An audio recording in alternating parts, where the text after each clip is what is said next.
點樣泡發花膠呢？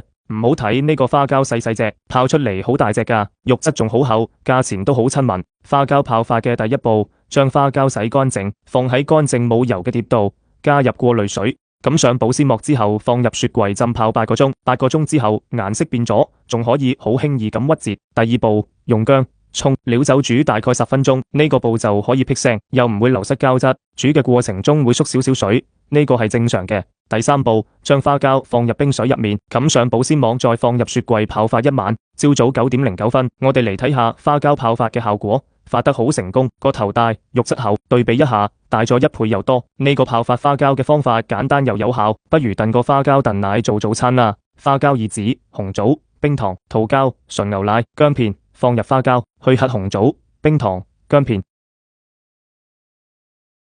再加適量嘅清水，冚上鍋蓋，大火煲滾之後，轉小火燉1個半鐘，1個鐘之後加入桃膠，冚上蓋再燉30分鐘，最後加入枸杞就得啦。滿滿嘅膠原蛋白，加入牛奶之後，味道清甜，一啲腥味都冇，好好飲，你都試下啦。